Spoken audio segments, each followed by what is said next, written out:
Что касается новой редакции Конституции, я хотел бы подчеркнуть то, что Конституция 1992 года, когда Туркменистан получил свою независимость, была тоже неплохой Конституцией. Там было очень много такого, которое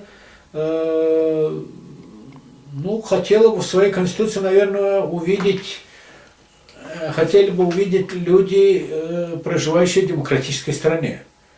В отношении многопартийности там было. В отношении свободы слова, мысли, все это было.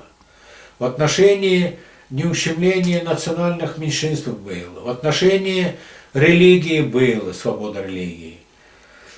Но, однако же, эта Конституция не позволила Туркменистану развиваться демократическим путем, не позволила внедрению рыночной экономики в стране.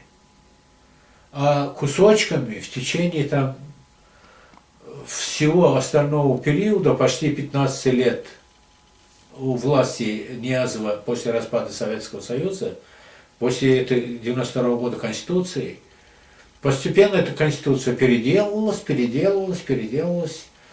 корректировалась, все под одного человека, и Конституция изменила свой облик, и, безусловно, эту Конституцию надо менять сегодня. Но если она будет изменена редакция, и даже она будет, может быть, лучше, чем редакция 92 года, лучше, чем Конституция 92 года, ну или хотя бы такая Конституция, но если это все просто останется на бумаге, что это даст? Конституция просто ради Конституции, ради того, чтобы сказать, да, у нас есть Конституция, у нас в Конституции написано и так что у нас все нормально, а на деле будет ли соответствовать это? Я просто боюсь, что здесь даже надеяться не на что. Конституция может быть очень хорошей, но изменения, я боюсь, что реальность не будет соответствовать Конституции. Буквально, как я уже говорил, что когда Бердымухамедов объявил о реформах, и мы даже готовы были участвовать в осуществлении этих реформ и предлагали другие виды реформ в других отраслях. И тогда одним из вопросов, и по сегодняшний день это продолжается, оппозиция, по крайней мере наша республиканская партия, постоянно ставит вопрос, призывая сегодняшние власти к диалогу с оппозицией. Но в диалоге, соответственно, чтобы определиться и нашу позицию, как говорится, властям сегодня раскрыть, и хотелось бы, чтобы туркменская власть сегодня тоже изменила бы свои отношения к оппозиции. И даже возврат оппозиции в страну. Этого бояться нельзя, я еще раз хочу просто подчеркнуть, что нет ни одного нормального государства, где внутри страны не было бы оппозиции. И очень процветающее нормальное государство.